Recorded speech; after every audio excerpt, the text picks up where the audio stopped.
On peut investir à partir de 500 €. L'idée, c'est juste d'avoir envie. On peut investir dans l'art, enfin tout est possible. Et investir et se faire plaisir. Il y a eu des grosses crises après la guerre en Ukraine. Les gens ont racheté. C'est la première chose qu'il ne faut pas faire. Quand ça baisse, il ne faut pas racheter. C'est 100% digital, mais on a aussi une équipe de conseillers. On parle pas d'investissement en bourse, de choses qui sont abstraites pour la plupart des Français. On parle de projets qui permet aux gens de se projeter. En même temps, le pire et le meilleur, je ne regarde jamais les CGV. Après, maintenant, je résume dans ChatGPT et je lui dis est-ce que c'est OK ou pas. Tout à l'heure, tu m'as posé la question, ah bon, on peut perdre de l'argent en assurance vie. Enfin, si tu lis pas tes CGV, tu peux pas le savoir. C'est vrai. Les frais dans les banques, c'est 2 à 3 fois plus cher que les plateformes digitales. Ton banquier t'appelle que si tu as fait de plus 3,5. Hein. Et il cache que lui, il a pris aussi 3,5. Et donc, en fait, tu aurais pu faire plus 7.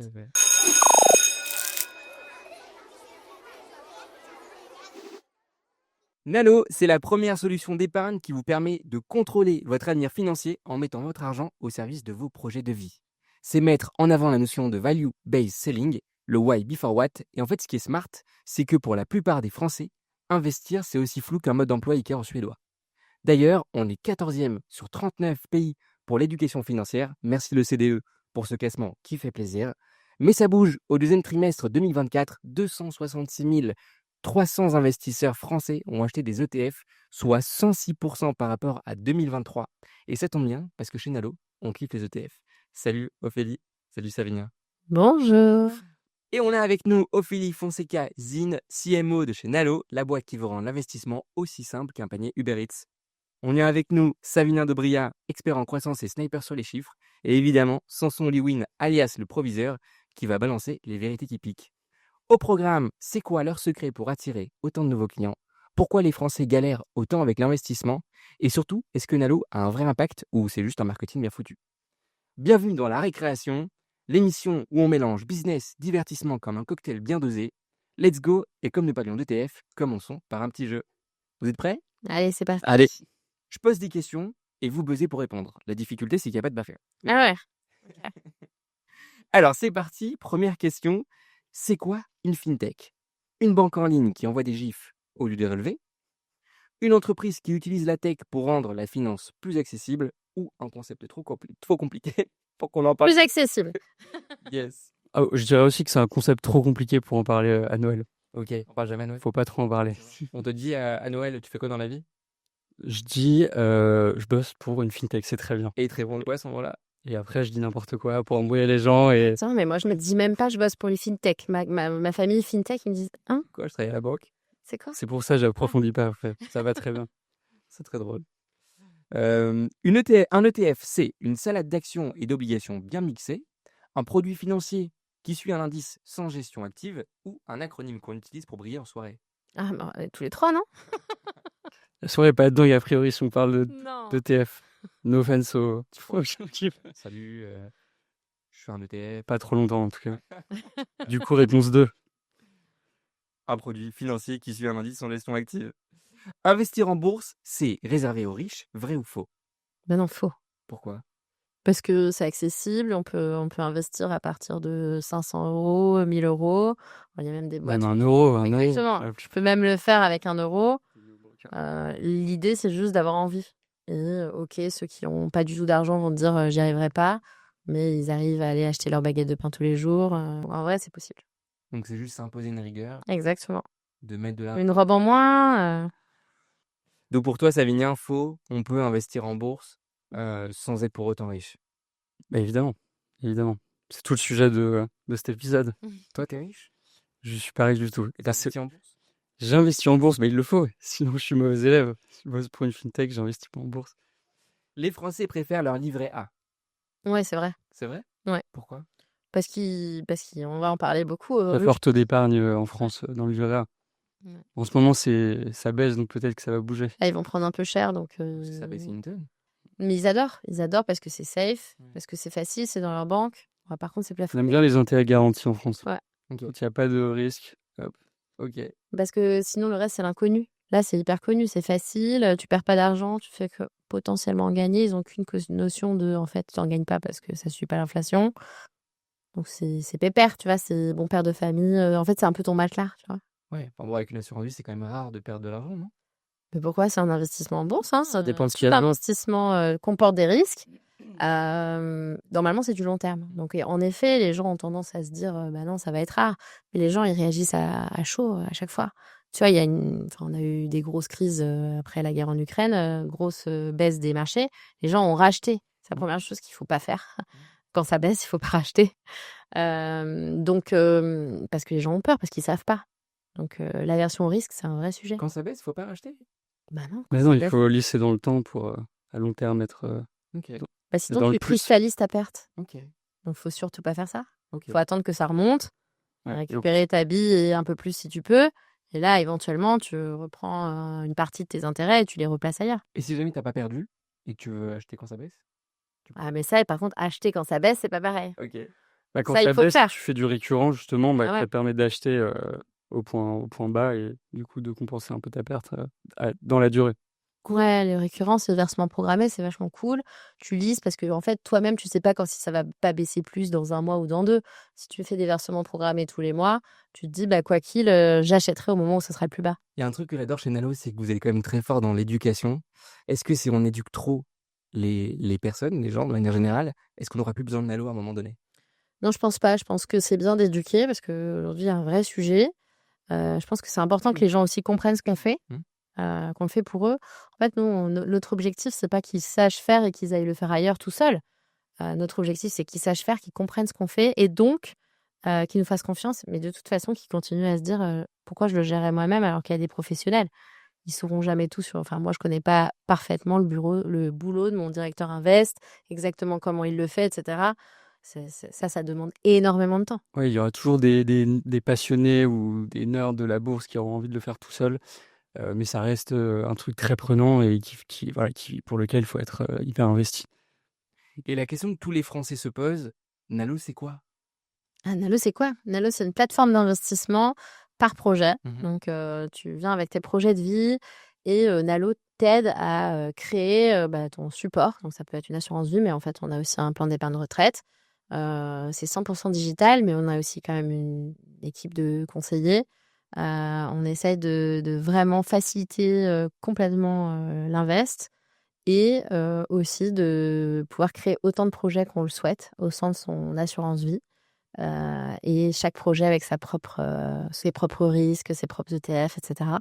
Et donc, comme ça, de se dire, en fait, j'ai pas juste le projet de faire fructifier mon argent, je peux avoir le projet de faire 4 enfants, par exemple. Et ou de payer leurs études, de s'acheter une maison secondaire, un voyage pour son mariage, etc. Tu vois. Donc, l'idée de Nalo, c'est vraiment d'accompagner les gens à ces réalisations-là. C'est ça qui est malin chez Nalo, c'est qu'on parle pas d'investissement en bourse, de choses qui sont abstraites pour la plupart des Français. On parle de projets, permet aux gens de se projeter et ça parle plus quoi. Et quelle différence de fond entre toi, Savinien Shares et Nalo? Shares historiquement, c'est d'une certaine manière notre cœur de business, c'est une app retail qui permet aux gens d'investir aussi en bourse avec un angle social, c'est-à-dire que tu peux voir les transactions de tes amis, t'en inspirer, etc. Et depuis, on a pas mal évolué pour cibler les conseillers en gestion de patrimoine. On a développé une plateforme pour qu'ils puissent investir pour le compte de leurs clients. Et aujourd'hui, on fait aussi du B2B, donc on développe des solutions d'invest pour institutions financières de nature diverse. Ok, donc très complémentaire. Ouais, ça peut. C'est assez, enfin oui, vous êtes un peu en concurrence d'une certaine manière avec les conseillers en gestion Avec de les patrimoine. CGP, ouais. Oui et non, enfin, on est... De toute façon, il y a... Ouais, c'est vraiment pas du tout la même façon de gérer. En fait, si tu veux avoir ton conseiller au coin de ta rue qui t'explique tout, que t'appelles tous les 4 matins, enfin ça, c'est possible. Chez nous, il y a des conseillers, mais c'est vrai qu'on essaye de digitaliser à max pour que justement, t'aies pas du tout à t'en inquiéter. De toute façon, il y a de la place pour tout le monde. Ouais, Tous exactement. les Français qui ont un livret A, il y a d'autres solutions qui existent. Non, et puis surtout, arrêtez pas... Enfin, c'est 22 000 euros. Donc Oui, c'est ça. on sait, on a dit que c'est pour tout le monde. Il y a peut-être des gens qui galèrent à avoir 22 000 euros, mais au-delà... 150, non? Ouais, 22 950. Mais résultat, au-delà, tu peux pas. Ouais. Non, Alors, il y a le livret A, le LDD, mais après, et après, ce qu'il t'es faut dire bloqué, aussi, quoi. c'est qu'il y a toutes les personnes qui laissent leur argent dans les banques, elles donnent de l'argent aux banques. Ouais, ils donnent de l'argent en banque, mais ça, c'est à la rigueur, on donne tous de l'argent en banque. Enfin, d'une façon ou d'une autre. Mais surtout, ils donnent beaucoup. Oui, beaucoup. Parce qu'en fait, les frais dans les banques, c'est 2 à 3 fois plus cher que les plateformes digitales. Mais on s'en rend pas compte parce Ils ont que gagné, ton banquier, ils s'en perdent. Ouais, et puis ton banquier, il t'appelle que si t'as fait de plus Tout à 3,5. Hein. Tout à fait. Et il cache que lui, il a pris aussi 3,5. Ouais, tout à Et fait. donc, en fait, t'aurais pu faire plus 7. Tout à fait. Ok, maintenant qu'on a vu le marché, on attaque l'acquisition client. Je sais que chez Nalo, vous créez beaucoup de contenu, des micro-trottoirs, des face-cam éducatives, des UGC, de l'influence, le tout avec un fil rouge clair, l'éducation financière, un axe partagé par de nombreux concurrents. D'ailleurs, c'est un sujet qu'on a très envie de creuser. On voit Trade Republic, on a parlé en off, Revolut, Nalo, qui tous prennent une approche beaucoup plus retail, beaucoup plus lifestyle de leur communication. Et en fait, au-delà de la mission affichée par l'entreprise, quel est l'objectif business derrière cette stratégie? Les formats UGC, les micro-trottoirs, pédagogie, piège à clic ou les deux? Bah, moi, je vais peut-être répondre parce que du coup, je suis allé voir ce que vous faites sur les réseaux et je trouve ça très malin parce que le micro-trottoir, c'est un format très, très standard. Je trouve qu'il y a beaucoup de boîtes qui font du micro-trottoir et là, il y a un format qui, je vois, a buzzé. Je ne sais pas si vous avez boosté ou pas, mais ce qui est intéressant, c'est que vous demandez aux gens dans la rue ce qu'ils feraient avec, je ne sais plus quel montant, 3 millions, un truc comme ça. Et derrière, il y a le CEO de Nalo qui commente en fait la qualité des invests des gens dans la rue. Et en fait, ça donne vachement de relief au témoignage des gens. Et je pense que ça marche pas mal. Je pense que ça convertit bien et ça L'objectif, il n'est pas du tout dans la conversion sur ce format. peut-être. C'est vraiment, on est sur de la noto, du branding, de la connaissance. Ça, c'est hyper important. On surfe dessus en acquise. Mais cet objectif-là, je vois très bien de quel format tu parles. Il a vraiment l'objectif de donner ce relief qui est vraiment intéressant. Donc nous, aujourd'hui, c'est vraiment quelque chose qu'on fait en auto, branding, création de contenu. Et ça vient normalement nourrir nos autres leviers. Donc après, en acquise, on fait aussi d'autres formats qui peuvent ressembler, mais qui surfent dessus. Donc, et puis en toute transparence, tout ce qui va être formation, etc., ça va être aussi un générateur de leads pour nous. Parce que si on met en avant une formation, l'idée, c'est de créer du téléchargement de cette formation, de créer des leads qu'on va pouvoir après aller travailler, bien sûr. Ok. Les commerciaux vont appeler après pour essayer de les... Oui et non. En fait, souvent, ça va rentrer dans des workflows CRM. Ok. Voilà. Et en fonction de l'appétence, on va pouvoir déclencher ou pas une action commerciale. Cool. Mais on peut aussi continuer à le nurturer en digital parce que, en fait, il y a des gens, au fur et à mesure, on va leur apporter du contenu, on va leur dire qui on est. Confiance. Et ouais, parce qu'en fait, on n'investit pas aussi facilement 1 euro qu'on investit 1 000 euros. Donc, ça peut prendre du temps. Oui, le but aussi, je pense, c'est d'être top of mind. C'est que les gens ont peut-être pas envie d'investir aujourd'hui, mais dans un an, ils le feront. Et comme ils ont vu 3 vidéos de Nalo, lu cet article, ils se diront, je vais chez Nalo, quoi. Exactement. Le cycle est long dans ce secteur-là. Oui et non. En fait, plus tu investis, plus c'est long. On va avoir des cycles beaucoup plus longs pour nos gros clients. Sur des plus petits, si c'est la première fois, ça peut être long. Ouais. Donc c'est ça, en tout cas, le constat qu'on fait. Quand c'est la première fois, c'est un peu long. Même pour investir 500 euros ou 1 000 euros. On va être dans des cycles entre 20 et 60 jours après un premier contact où ils nous ont laissé leur email. Donc le newbie, c'est assez long, mais une fois qu'ils sont rentrés... Une fois qu'ils sont rentrés, ils rentrent dans un cycle où on va leur expliquer pourquoi c'est bien de faire des versements programmés, ce dont on parlait la dernière fois. Et puis, bien sûr, on a des logiques de cross-sell si c'est intéressant pour eux. Parce que ça n'est pas toujours. Nos autres contrats, c'est par exemple un plan d'épargne retraite. Bon, si ta TMI est à 10%, ça sert à rien. C'est sûr. Et là-dessus, vous cherchez à automatiser un maximum le processus de conversion, mais à quel point est-ce que vous intégrez du contact humain avec ces gens? Je suppose que ça dépend peut-être aussi du portefeuille potentiel. Aujourd'hui, ça ne dépend pas du portefeuille potentiel, ça va dépendre de la demande de l'humain. Aujourd'hui, à tout moment, il peut faire une demande de prise de rendez-vous. Il a accès aux agendas de nos conseillers. Donc, si tu es client et même si tu as 3 000 euros, tu vas avoir un contact avec un conseiller si tu en as besoin. On a plein de gens qui n'ont jamais besoin, qui ne nous demandent pas. Ils ont un chat aussi avec notre équipe support. Ils posent des questions au chat, ça leur répond, ça leur suffit. Hyper bien, hyper tech, très digitalisé. Ouais. Travailler l'autonomie, trop bien, très très clair. TikTok finance, acquisition, branding ou les deux? Moi, historiquement, l'acquisition sur TikTok, c'est peu cher, mais sur des prospects peu intentionnels.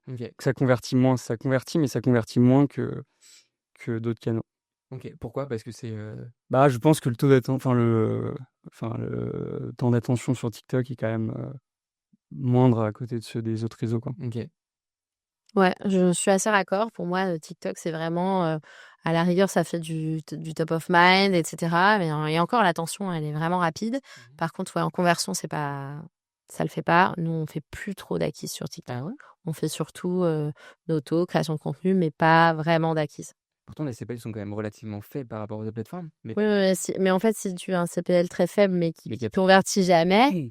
in fine, ça devient quand même assez cher. Mais c'est des personnes qui étaient quand même intéressées ou des personnes inexistantes D'être et intéressé trop par le profondes. contenu lui-même, mais Mm. derrière, quand il s'agit de convertir vraiment, il y a un vrai drop. Donc ils remplissent très vite un lead gen, par exemple, si c'est un lead gen, mais après ils savent pas du tout ce qu'il y a derrière et ils l'ont fait sans.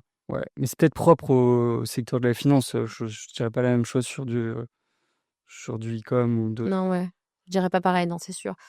Après, c'est aussi plus jeune. Je sais que on en avait beaucoup parlé avec Solal. C'est plus jeune, hein, TikTok. Nous, notre client moyen, il a 39 ans, quoi. Même si TikTok, c'est quand même l'audience a quand même bien changé. Ouais, elle a Plus beaucoup changé, mais ça reste plutôt jeune, en tout cas par rapport à... dans l'acte d'achat. Ouais, dans l'acte d'achat, ouais. Ok, trop bien. Euh, D'expérience TikTok, c'est ce que tu dis. Ok. Influenceur, expert ou vendeur de rêve? Ouh, il y a les deux. On en parle beaucoup en ce moment. Je sais même qu'il y a plein de guides du finfluencer qui sortent pour sensibiliser les gens sur bah, ce qui est un bon finfluencer et les vendeurs de rêves dont on connaît tous les stéréotypes. Donc, ouais, faut. De toute façon, les gens que je pense qui s'intéressent aux finances perso vont suivre des gens qui leur inspirent confiance. Et après, j'en tire peut-être une autre question, mais vous faites des trucs avec des influx plus lifestyle? Ouais, exactement. Nous, en fait, on a fait le finfluenceur. On a un peu switché. On n'a pas arrêté le finfluenceur. Maintenant, en tout cas, ce qu'on fait, c'est plutôt des influenceurs lifestyle. Donc, déco, réno, Ça va dans ma maison. travel. Parce qu'en fait, c'est ça notre créneau. Notre créneau, c'est d'aider les gens à réaliser leurs rêves, à réaliser leurs projets. Donc finalement, si tu suis quelqu'un qui est en train de rénover sa maison depuis 3 ans, je dis n'importe quoi, comment il a fait? Comment il en est arrivé là? Est-ce qu'il a investi son argent? Sûrement avant pour pouvoir s'acheter sa demeure ou que sais-je. Pareil pour la famille qui fait son tour du monde, tu vois. Donc le finfluenceur, oui, mais pas tous. J'aime ceux qui ont des très belles communautés, et il y en a. Mais plutôt sur les réseaux sociaux, ça va être plus... Et généralement, je les aime bien plutôt en newsletter, tu vois. Ouais. Ils ont des belles bases. Je trouve ils ont du contenu hyper quali. Tu le snacks quand tu as envie. Et le lifestyle plus sur les réseaux sociaux. Parce que le finfluencer, il va te parler Ouais, d'actifs, il va te parler de trucs vraiment presque de nerd, quoi. Alors que le grand public a juste envie de savoir, ah ok, si j'investis comme ça via tel outil, ça va me permettre de réaliser tel ou tel projet, tel ou tel rêve. Donc là-dessus, il y a un créneau, je pense, vraiment à prendre. Ouais, c'est le bien. lifestyle pour avoir l'acquisition, plutôt le commun des mortels pour pouvoir comment atteindre cet objectif-là, et le côté plus fintech et influenceur pour le réassurance, Exactement. monter en compétence des personnes. Trop bien. Très bien. Bah ouais, mais c'est un final de conversion qui est chambé. Bah oui, c'est hyper cool. Nous, c'est vrai que l'acquisition qu'on fait via nos partenariats, on n'a pas toujours un volume de dingue comme certains pourraient le penser. Par contre, c'est très quali et parfois, ça convertit plus vite. Ok. Bon, c'est le plus important, c'est très très bien. D'ailleurs, en parlant d'acquisition de lead gen et de trafic, Meta révèle différents projets de campagne. Capture d'email contre une formation d'influenceur vie, le fameux simulateur d'investissement et le home de votre site. Alors, on a quelques questions. Le simulateur, est-ce que c'est un outil de conversion ou un attrape-lead? Ça peut être les deux, mais honnêtement, c'est un outil de lead.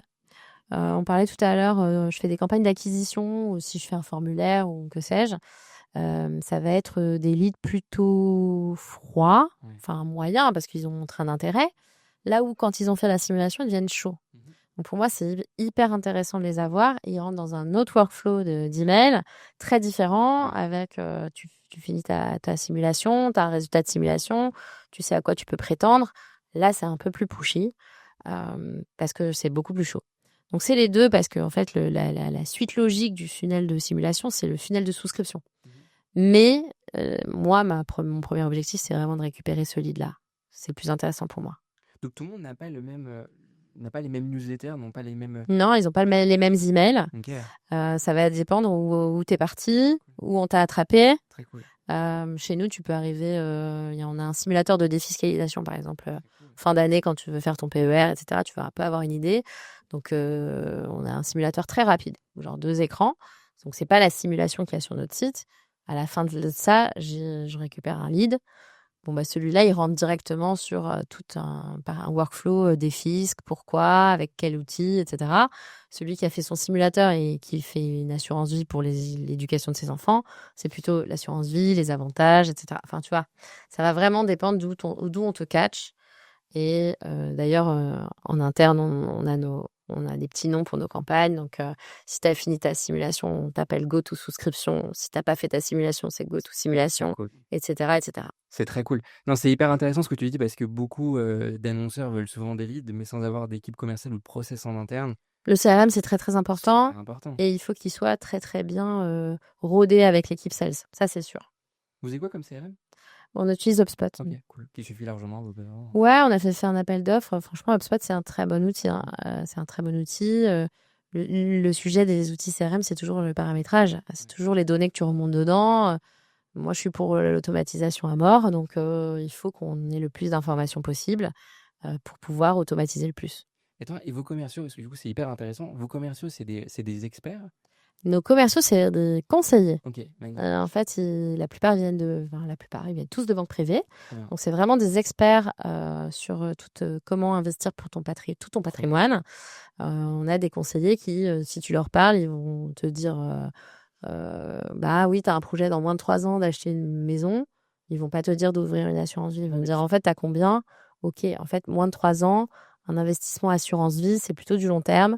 Là, tu vas trop te mettre face au marché. Donc, il va dire prends date. Prends date pour que dans 8 ans, tu payes un peu moins d'impôts sur la plus-value. Donc, mets 1000 balles, mais par contre, le reste de ton argent, attends, investis. Et après, fais ton achat IMO et après, tu y reviendras. Ouais. Donc, ils sont vraiment dans le conseil. Et je pense qu'aujourd'hui, c'est vraiment une force pour nous. Le tout dans les clous de la conformité.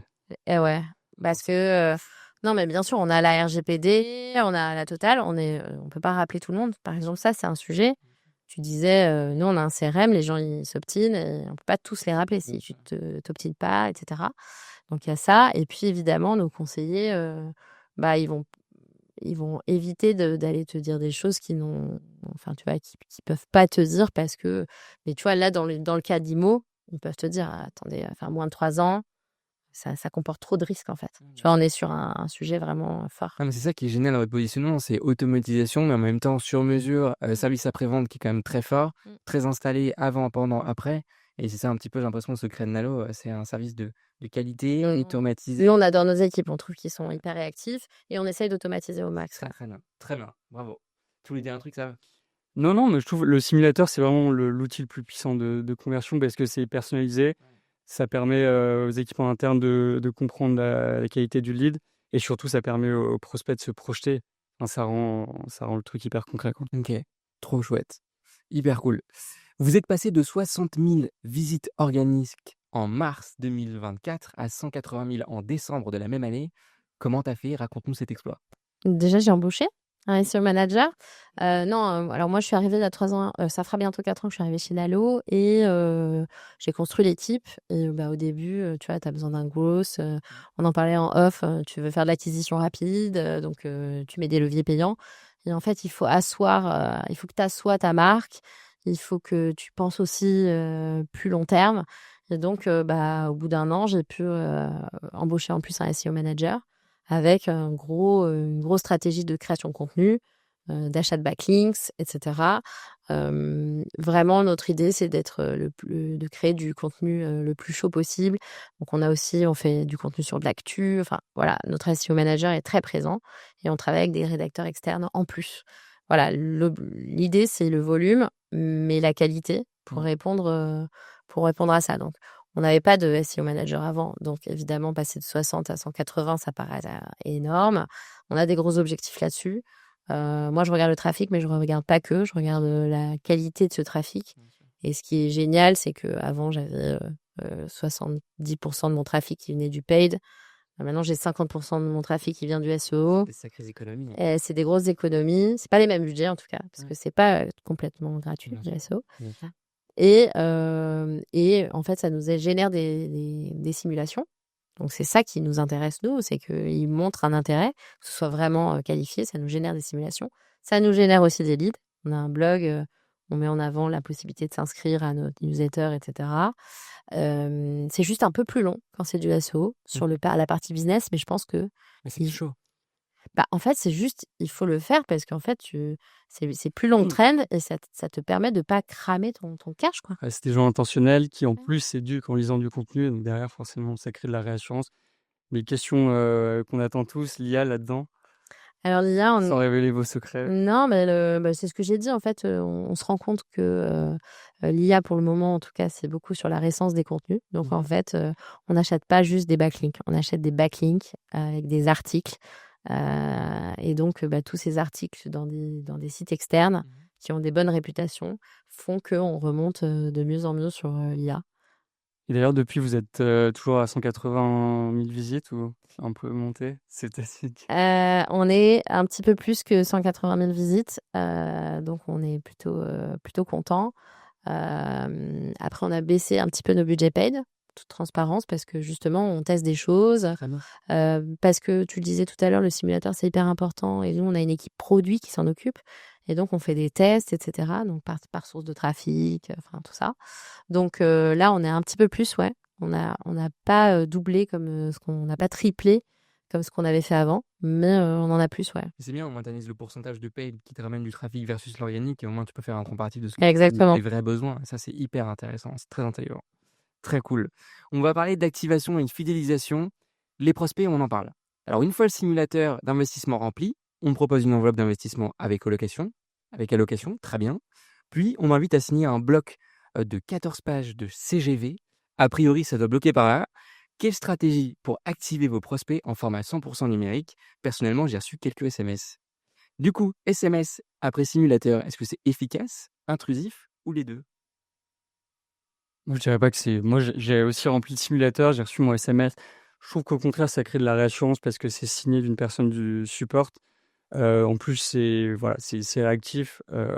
Faut user de tous les leviers pour convertir. Ça fait partie du jeu. Donc, voilà, je pense pas qu'on reçoive 17 SMS non plus. Non, tu ne recevras pas 17 SMS. Au max que tu peux recevoir, ça va être 2 ou 3 en fonction de jusqu'où tu es allé. Tous les 20 opt-in. Ouais, exactement. C'est que les opt-in, évidemment. Les opt-in, du coup? Les opt-in, ceux qui ont accepté de recevoir des communications de Nalo. Donc, de toute façon. Et ensuite, donc moi, je trouve que c'est efficace. Et en plus, quand tu arrives à ces 14 pages, tu m'as dit... Alors d'abord, t'oublies de dire que notre produit a fait un super taf de récap des CGV tout en haut, avec les points importants à retenir de ce qu'ils vont lire dans les 14 pages suivantes. Ça, on l'avait pas avant, et ça a vraiment beaucoup aidé sur ce moment de friction. Et ensuite, on a un service, vraiment, on a des CSM qui sont dispo en plus sur le chat. Donc, on va avoir des questions, ils sont dispo pour y répondre en direct. Et puis, tout ce que je te disais tout à l'heure, le CRM qui est encore là, hyper important. Tu as été jusqu'à cette étape-là, tu l'as pas finalisé. Et tu rentres dans un nouveau workflow qui est, OK, il doit finaliser avec, si tu es opt-in conseillé, un rappel au bout de X jours. Et ça, c'est une mécanique rodée. On ne dit pas que 100% des gens qui rentrent dans le funnel de souscription souscrivent. On aimerait bien. Hein. Mais en tout cas, aujourd'hui, c'est une mécanique qui est bien rodée. Okay. Mais c'est une mécanique qui est sans cesse en train d'être vue. C'est la force des fintechs. On a une énorme équipe produit. Quand on a trop de friction, on réfléchit à d'autres façons de faire, que ce soit dans le simulateur ou dans la souscription. Je crois que je suis en même temps le pire et le meilleur. Je ne regarde jamais les CGV. Je signe direct. Je vais tout en bas. Ouais. Pourtant, je pense qu'on te forcera bien à scroll jusqu'au bout pour pas que tu puisses dire « Ah, vous m'avez fait investir dans un produit. » Je scroll à chaque fois. Je dis « Ok, je passe. » Mais bon, après maintenant, je résume dans ChatGPT et je lui dis « Est-ce que c'est ok ou pas ?» Et il me dit « C'est bon, tu peux. » Mais généralement, ça va. Et donc, tu veux dire que tu te fais pas confiance, tu préfères que ChatGPT te dise que c'est bon? Juste pour vérifier. Il a pas le temps, le chef d'entreprise. Ouais, c'est ça. Après, moi, j'ai mon propre GPT que j'ai formé en fonction de mes besoins.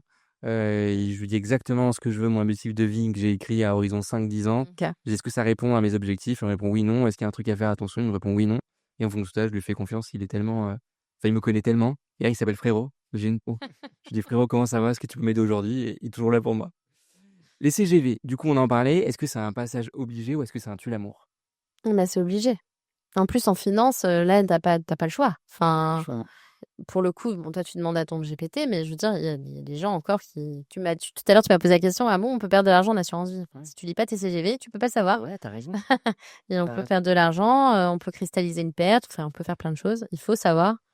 Et c'est légal, on n'a pas le choix, en fait. Donc, En fait, pour moi, on peut pas perdre d'argent, entre guillemets, tant que t'as pas retiré cet argent que t'as perdu, vu qu'on tu est l'as sur pas du perdu long tant terme, que tu l'as pas retiré. Ça, c'est une réalité. et vu qu'on est sur une moyenne de 7 ans, en moyenne, de ce que Mm. j'ai compris, si Ouais. t'as 10 ans, bon, bah, on en reparle dans 10 ans, on verra ce qui se passe, quoi. Aussi, Oui. acheter un Bored Ape, une NFT qui a perdu 95% de sa valeur, bah, t'as toujours pas perdu ton argent. C'est ça, Tout va bien. exact. Exact. Bon, t'as une petite suée. Ça sue un peu, mais t'as rien perdu. Oui, c'est vrai. Mais il faut avoir lu les CG. Et tu vois, on revient à l'éducation. Les CG, ça en fait partie. Et de toute façon, c'est un passage obligé. Vous avez du contenu explicatif dédié au CGV? Bah, on a tous ces bullet points qui te récapitulent vraiment de façon plus claire ce qu'il y a écrit après, Ok. pour essayer de comprendre. Et nous, on martèle tout le temps la réalité légale, quoi. Ok. Trop bien. Ce qui rassure de ouf. Super important. Le cross-sell après-vente ou PER, est-ce que c'est une vraie stratégie ou est-ce que c'est un bonus? Bah, c'est une stratégie pour ceux qui en ont besoin. Je te le disais tout à l'heure, pour moi, le cross-sell, il n'est pas obligatoire. Si tu es un client qui a une TMI, un taux marginal d'imposition inférieur à 35, enfin à 30 ou à 40%, bah, parfois, c'est pas très intéressant pour toi. Le PER, c'est bloqué, c'est Ouais. l'argent bloqué. Ouais. Mais tu peux défiscaliser dessus. Donc, ça devient hyper intéressant quand tu as un gros patrimoine, une grosse TMI, etc. Ou quand tu es indépendant. Si tu es indépendant, bah, tu cotises pas pareil pour ta retraite. Et là, ça devient intéressant de t'ouvrir un PER parce que, bah, en fait, justement, c'est bloqué. Tu te prépares pour l'avenir. Mais il faut rester vivre en France. Si par exemple, tu as pour projet de déménager, Ouais, en fait, ça fonctionne tant que tu es résident français, évidemment. Mais après, si tu as prévu de déménager et pas revenir en France, oui, c'est complexe. Non, mais ça, ouais. Oui, pardon. donc tu peux retirer cet argent si par exemple, tu as pour objectif d'acheter une résidence principale. Ouais, le PER, bon, bah, pour des moments de vie pas cool et pour l'achat de ta résidence Ça, c'est principale. chouette. Ouais, ça, c'est Il n'est chouette. pas vraiment bloqué, il est bloqué, mais débloquable si besoin, très Ouais, important. certains l'utilisent comme ça. Il y a des jeunes qui ouvrent assez tôt un PER en se disant le jour où j'achète ma résidence principale, je pourrais le débloquer. Au final, la réalité, c'est que finalement, ils ne le débloquent pas. Parce que souvent, s'ils commencent là-dessus, en vrai, ils vont vite sur autre chose. Ouais. Parce que le PER, c'est pas souvent ton premier invest. Et en fait, si tu as commencé par là, en vrai, tu as ouvert autre chose. Et puis tu te dis, j'ai de la liquidité sur mon assurance vie versus mon PER, bah, autant prendre mon assurance vie, tu vois. Oui, c'est vrai. Oui, ça vous permet de vendre une autre histoire et c'est une autre typologie de projet. Ah ouais. C'est complémentaire avec. Et puis, je te dis, le PER, oui, c'est complètement une autre histoire. C'est un très, très bon vecteur de défisque clair. Et puis, à partir de 50 ans, il faut le faire. Il n'y a pas d'âge, mais à 50 ans, si tu l'as pas, il faut te réveiller. Ok. Donc, C'est compliant, ça? Déjà. Non, c'est pas compliant. Attention, investir comporte des risques de perte en capital. Non, mais il faut le faire selon moi. Ah ouais. Selon moi, tu vois, moi, j'ai investi hyper tard mon argent. Je dirais pas mon âge, non, je peux le dire, je m'en fiche. J'ai pas commencé à investir très tôt. Et donc, je me suis posé la question, mais attends, ça veut dire que je vais avoir combien, ma retraite, etc. Donc, déjà, tu as des super sites qui vont te le dire. Hein. Tu vas sur Info Retraite, tu sais combien tu as travaillé de trimestre. Si tu n'as pas un plan d'épargne retraite caché, tu vois, parce que si tu as bossé dans une énorme boîte, peut-être qu'elle a ouvert un perco pour toi. Et donc, tu te rends compte que ça existe. Donc, tu peux transférer facilement. Ça, c'est hyper cool. Tu peux aller prendre un PER ailleurs avec moins de frais, en ETF, tout ça. Et en même temps, tu vas te dire, bah, ah ouais, j'ai travaillé tous ces trimestres. En fait, j'ai quand même déjà cet âge-là, mais il me reste quand même 20 ans à bosser. Et ils me font une projection de combien je vais gagner si je suis sur ce salaire moyen. Et ça pique. 52% de mon salaire. Ouf! Et attends, là, je viens de signer un prêt pour 25 ans. Dans 20 ans, je suis à la retraite. En fait, dans 20 ans, je ne peux plus payer mon prêt. Ouais. Tu vois, non, mais c'est des calculs cons. Donc, oui, je dis, il faut le faire. Évidemment, il faut d'abord se renseigner à fond. Mais après, en tout cas, il faut préparer son avenir, peu importe par quel biais. Donc, par exemple, moi, j'ai une assurance vie, j'ai des crypto-monnaies, j'investis dans des sociétés. Moi, je m'inquiète pas trop pour toi, en grosso modo. Est-ce qu'il me faut un PER? J'en sais rien, je connais Ça pas. dépend de ton projet, ça dépend de la proportion dans chacune de ces de ces enveloppes, ça dépend de plein de trucs. Mais ouais, C'est pour ça qu'il y a comme ça. des CGP aussi. Hein. Je demanderai aux experts Voilà, un métier et je regarderai les CGP. fais un petit chat sur Nalo, tu fais une demande de rendez-vous. Pas de problème. Parce que j'ai mon courtier en assurance qui m'harcèle pour ouvrir un PER. Les courtiers font toujours ça. Ouais, et je lui dis, mais tu te rends pas compte de toi, entrepreneur, mais c'est trop important. Bah, entrepreneur, Dans laquelle de Alors, je base, joue beaucoup sur la peur, là, sur la Ouais. c'est de ouf. ça c'est du FOMO. Et puis, évidemment, nous on fait pareil. Entrepreneur, on se dit attention, enfin, c'est quoi votre patrimoine? Parce que pour le coup, si tu n'investis pas du tout, mais tu vois, c'est pas ton cas, donc c'est pour ça, c'est dans une stratégie patrimoniale Ouais. plus grande, mais quand tu es entrepreneur et que tu as juste, si tu as juste une assurance vie, on va te dire attention, enfin, prépare ta retraite quand même, Ok. c'est important. Déjà, il m'a fait prendre une prévoyance. Il m'a dit, si jamais tu meurs, qu'est-ce qui se passe? Je lui dis, bah, je sais pas. Ouais, il me dit, du coup, il te faut une prévoyance. Je lui dis, en effet. Du coup, j'ai pris une prévoyance.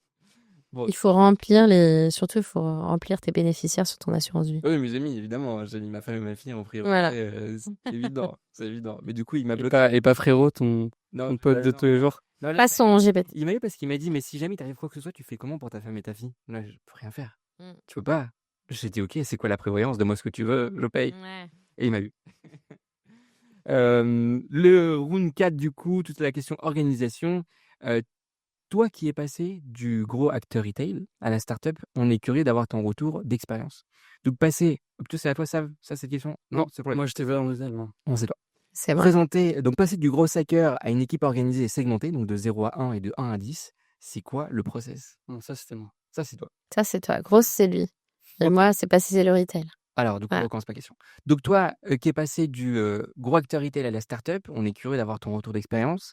Et toi, Savidien, qui est passé du gros hacker à une équipe organisée et segmentée de 0 à 1, puis de 1 à 10, c'est quoi le process? On commence par quelle question? Allez, je vais commencer si tu veux. Alors déjà, évidemment, moi j'étais dans le e-commerce, et retail. En réalité, si on prend juste le mot retail, il n'y a pas une énorme diff sur le sujet. Il y a des fiches produits. L'objectif, c'est la conversion. Elle est plutôt digitale.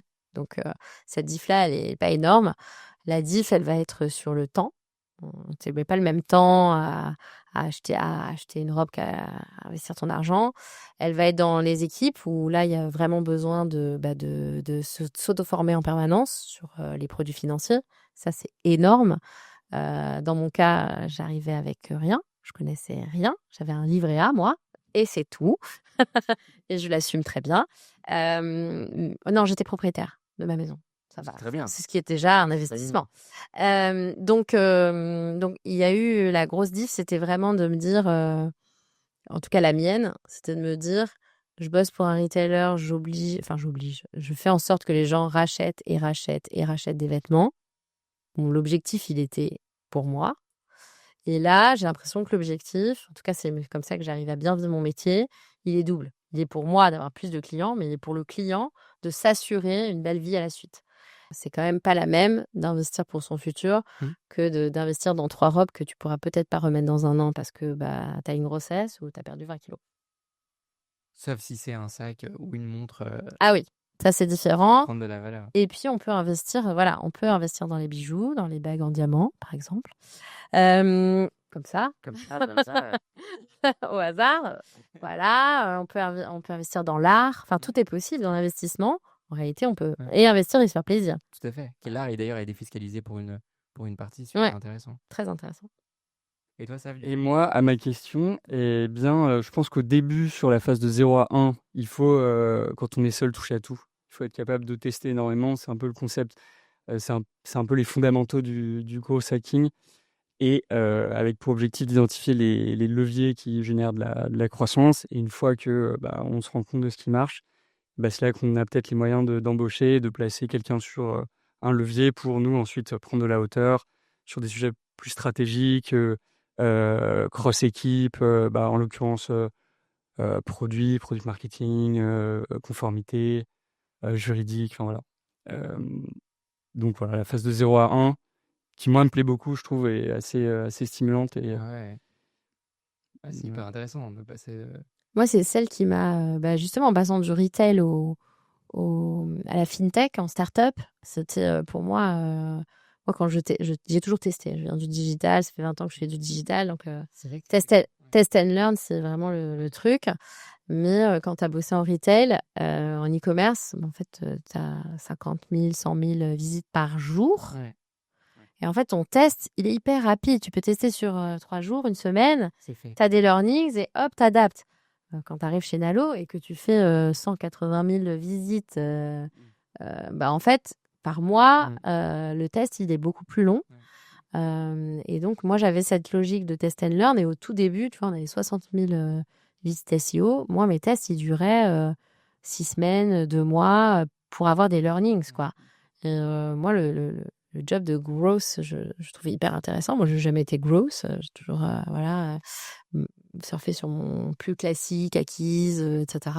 Mais je trouve que c'est intéressant, mais que c'est complexe parce que des learnings, quand tu bosses dans une startup, tout de suite, c'est ça que je trouve intéressant dans ton XP, quoi. Et du coup, sur la même thématique, la différence entre planification dans le retail et en fintech? Oula, moi, le retail, en tout cas, le retail que moi je faisais en fringues, il était assez rythmé par les soldes, le Black Friday, les nouvelles beaucoup les nouvelles collections, parce qu'on achetait je bossais, on achetait les collections. Donc, tout ce qui va être. Donc, ça, c'était très rythmé pour ça. Et puis après, ce qui venait s'ajouter à ce petit planning, sinon c'était pas drôle, évidemment, c'est il faut pas faire une promo là-dessus pour booster parce que petit moment, tu vois, un peu de off, etc. Mais quand même, moi, je connaissais mes coups de bourre, quoi. Je savais que juste avant Black Friday, j'allais pas dormir de la semaine. Et pendant Black Friday, pas trop non plus. Et pour les soldes, on se préparait à mort. Là, en finance, c'est très différent. Tu as ton planning, tu te rends compte. Tu sais pas trop pourquoi, t'imagines, tu supputes. En janvier, ça marche super bien pour l'assurance vie. Bon, ok. Septembre, c'est dégueu. Bon, retour de vacances. Les gens, ils n'ont pas trop leur vie. Enfin, tu vois. Donc, tu t'adaptes. La première année, tu fais un peu à tâtons. Et, tu regardes un peu ce qui s'est passé sur les chiffres les années d'avant. Et tu te rends compte que tu as beau faire de l'acquise, en fait, c'est quand même la même chose. C'est juste, comme maintenant, tu fais de l'acquise, tu génères un peu plus de nouveaux. Mais en vrai, finalement, ça reste les gros moments forts. Janvier pour l'assurance vie et puis novembre-décembre pour le PER, quoi. Et l'été? L'été, c'est le moment de leur pousser du contenu. C'est vraiment le moment de leur pousser du contenu. La première année, donc on vivait un moment dégueulasse. 2022 était dégueu, les perfs étaient tout. Et je sais pas ce qui s'est passé au mois d'août. Peut-être les gens ils sont moins partis en vacances, ils étaient pas bien. Au mois d'août, on a fait un mois incroyable, ce qui n'arrivait jamais. On a fait un mois de septembre comme d'hab, pas terrible, mais un mois d'août hyper bon. Ça s'est pas renouvelé. Donc pour l'instant, je sais que ce qui se renouvelle bien, c'est ça, ce janvier, février, mars, qui est hyper bien, et novembre, décembre qui est vraiment très porteur. Mais pas de marronnier, quoi. C'est déjà. Saint-Valentin, tu peux pas jouer sur. Tu peux toujours. Oui. Enfin, en vrai, Natif. en fait, le market, c'est pour être créatif. Des marronniers, tu t'en crées. En vrai, tu. T'es plus maître du calendrier que tu ne l'étais dans le retail, où tu Exactement. subis un peu les cycles, quoi. Tu subis pas, c'est toi qui imposes ton rythme. Un peu plus. Alors après, il y a quand même des marronniers parce que tu vois, moi j'aime bien qu'on communique quand tu es en train de remplir ta fiche d'impôt. Je trouve que c'est intéressant parce que c'est à ce moment-là, à la fin, qu'on te dit voilà combien tu vas te faire manger à la rentrée. En septembre, tu reviens de vacances et on te prend en plus, je sais pas quoi, ou on te rembourse. Bon, si tu as de la chance, je pense quand tu t'es débrouillé. Très bien, peut-être, tu as des fils qu'à mort. J'ai fait des enfants. Ouais, voilà, tu as fait des enfants. Et tu as des nounous et tout ça, bien sûr. Mais ce moment-là où tu vois un peu ta douloureuse, en tout cas, par exemple, sur les auto-entrepreneurs, les professions libérales, là, bizarrement, c'est un petit moment où ça peut marcher bien. Et donc, on s'est créé ce petit marronnier de dire, attends, on va y aller. C'est aussi un super moment pour donner du conseil. Donc, c'est un super moment pour pousser un petit peu, justement, l'expertise de nos conseillers dans des périodes où ils ont un peu moins de rendez-vous, tu vois. Mai, les 1000 ponts, personne n'est là. Tout à fait. Mais en fait, il fallait quand même déclarer les impôts. Ils ont jusqu'au 8 juin. Et puis, début juin, ça cartonne, tu vois. Tout à fait. Voilà. Vous leur dites, faites des enfants, parfois, pour défiscaliser? Moi, je conseille à personne de faire des enfants. J'adore mon fils. Faites des enfants si vous aimez les enfants. C'est complètement. Non, mais puis surtout, si vous voulez pas faire d'enfants, faites pas d'enfants quand même. Je suis pour la liberté, vraiment. Petite question, Blue Lemon, meilleure agence fintech, obsession agrumes ou les deux? Moi, les deux. Les deux, évidemment. Trop cool, ça fait plaisir. Ça fait plaisir parce qu'on a déjà travaillé ensemble. Parce que j'ai un citronnier dans mon jardin. C'est vrai, pour la petite histoire. Oui, la fan est là depuis. Pour la petite histoire exceptionnelle, je t'avais rencontré une fois sur le rooftop de comment ça s'appelle? De chez, Oui, je sais plus. Mais tu as raison, vers Saint-Lazare, quoi. vers Saint-Nazaire. Je t'avais rencontré là-bas. WeWork, WeWork. WeWork. On avait papoté. Je t'avais envoyé un citronnier. Pas signé. Il m'a envoyé un citronnier, Ouais. pas de petite carte. Ouais. Je faisais Tu fais exprès ça? je faisais du télétravail. Bah non. Et donc, je reçois ce citronnier, je ne comprends pas Ouais. d'où ça vient. Ouais. Vraiment, on s'était parlé une demi-heure à une époque où venais de prendre un poste et où je me faisais alpaguer par tout le monde au WeWork pour bosser avec moi. Donc, Et tu as d'ailleurs travaillé après avec un de nos concurrents, exactement. après les Big Boss. Exactement. Et donc, je reçois ce citronnier et je sais pas, j'ai mis 1 semaine ou 10 jours à connecter les dots pour me dire attends, le pot est bleu et c'est des citronniers. Bon.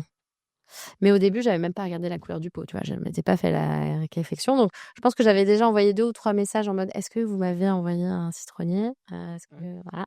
Et c'est Solal qui a dit c'est moi. C'est quoi le taux de transfo du citronnier? Écoute, en fait, ce qui est génial, c'est que c'est long, mais en fait, c'était un excellent exemple avec Ophélie. C'est que je crois que c'est 1 an ou 2 ans après. 1 an après. 1 an après, Un tu an. m'as appelé, tu m'as dit Solal, j'ai pensé à toi parce que dans mon jardin, le citronnier a grandi et j'ai pensé à toi en fait et je me suis dit mais écoute, je vais te rappeler pour savoir si c'était toujours Ouais. intéressé Il par n'avait moi. pas grandi, mais je venais d'avoir un jardin. Ah oui, tu venais d'avoir un jardin. Et donc, je venais de le planter en terre Ah oui, c'est en me disant tiens, c'est mon petit citronnier. Voilà. Donc, je l'ai planté en terre et je venais de faire des vidéos avec une autre agence. Ouais. Et je me suis dit, voilà, je vais refaire des vidéos et je vais motiver Solal. T'as dit je vais tester Solal, ça m'intéresse toujours, j'ai pensé à toi parce que j'ai vu le citronnier. Ouais, c'était il y a 2 ans et on a déjà fait pas mal de vidéos ensemble. Ouais, plein de projets ensemble. On a fait 2 années ensemble qu'on s'est Exactement. différents projets. Non, c'est cool. Le citronnier, ouais, c'est super intéressant parce que très inattendu. Et de toute façon, de manière générale, ça fait plaisir. Nous, ça nous fait plaisir d'offrir. Et puis ça fait des frais, donc ça défiscalise. Et toi, t'as pas eu ton citronnier? Si, t'as eu ton citronnier. Moi, j'ai eu mon citronnier. C'est vrai. J'ai eu un citronnier. Je l'ai tout de suite emmené chez moi parce que je voulais pas le partager avec le bureau. Ah, moi, j'ai fait pareil. Et voilà, ça fait un moment, donc j'ai pas de jardin chez moi, j'habite à Paris. Je vais donner un prénom. Mais je l'ai appelé frérot aussi, comme toi. C'est vrai, Comme tout, tu sais. ça donne un. Non, pas du tout. J'adore, les gens adorent donner des prénoms aux plantes. Ah bon? Ouais. Non, pas de moi. Leur parler peut-être, mais ouais. J'adore. Ok, donc pour résumer ce qu'on vient de se dire, on va se refaire un petit quiz. On analyse ce qui marche et ce qui peut encore mieux marcher. Objectif derrière les contenus TikTok, micro-trottoir, influence. Donc là, attends, c'est ce que ah oui. Donc on se fait un petit résumé. Ok, ouais. On se fait un petit résumé de ce qu'on vient de se dire. On va se refaire un petit quiz. On analyse ce qui marche et ce qui peut marcher encore mieux. Objectif derrière les contenus TikTok, micro-trottoir, influence. Branding. Trafic organique, 180 000 visites par an, comment on fait? Contenu. On embauche quelqu'un de compétent aussi, qui maîtrise son sujet aussi, je suppose. Ouais. Simulateur vs formation, stratégie préférée? Simulateur versus simulateur. formation. Simulateur. Simulateur, ouais. Tunnel post-simulateur avec CGV, c'est quoi la strat?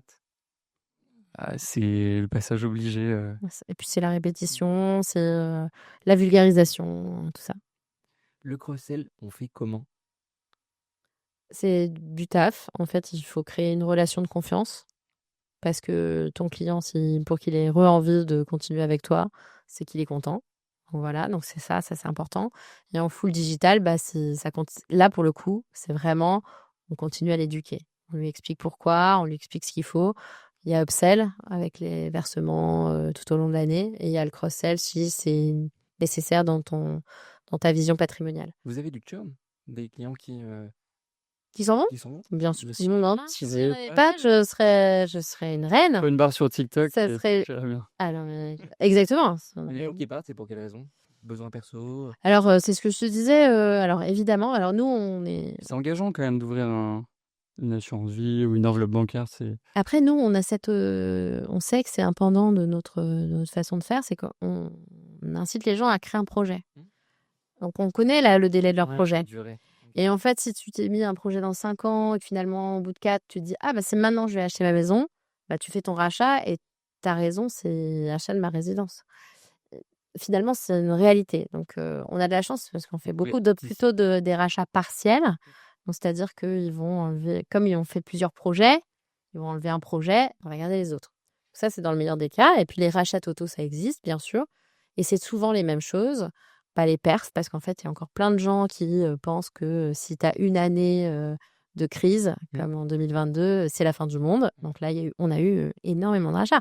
Encore une fois, stratégie chelou de tout descend et je rachète. Ouais.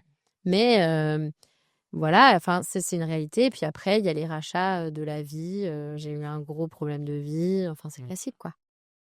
Moi, je voulais juste revenir sur une des questions précédentes pour réhabiliter TikTok aussi parce que je t'ai senti contrarié par ce qu'on disait. J'adore TikTok, ouais. Justement, on parlait du fait que enfin, pour des e-com ou d'autres typologies de business, TikTok reste très pertinent. Moi, je bossais pour un e-commerce de parfums à New York en remote parce que j'ai pas pu y aller. Tout le monde connaît l'histoire. Et du jour au lendemain, le truc cartonné, vraiment, ça marchait très bien. Et du jour au lendemain, il y a eu 1 million de chiffres de ventes. On ne savait pas d'où. Ouais. Et on a creusé. Et en fait, on s'est rendu compte que c'était juste une meuf sur TikTok qui a fait une vidéo qui était complètement virale, dans laquelle elle racontait que les gens pensaient que ce parfum c'était du Dior et elle a fait croire que c'était le cas, alors qu'en fait c'était la marque pour laquelle je bossais. Et du coup, les gens se sont dit putain, c'est ouf, et ils sont allés. Le FOMO sur TikTok est En plus, c'était de l'organique, quoi. Alors après ça, tu te fondes sur la vidéo derrière, t'es. Non, mais en e-commerce, au TikTok, en retail, c'est incroyable. Enfin, on dit TikTok, mais les réseaux sociaux en général. Enfin, il y a des marques qui se sont montées que en faisant ça. Ils achetaient même pas de paid. Enfin, ils faisaient pas de Google Ads. Enfin, ils faisaient que des réseaux sociaux. Et ça fonctionne super bien. Ce que j'aime bien avec TikTok, c'est que ça reste un moteur de recherche qui est quand même assez éducatif, où c'est facile de rechercher versus sur Meta, où c'est plus compliqué. Sauf YouTube, pour le coup, où c'est génial. Première plateforme. Mais TikTok, de mon côté, c'est plutôt la deuxième, parce que c'est exactement ce que je veux et ce que je recherche. Pour moi, c'est trop court.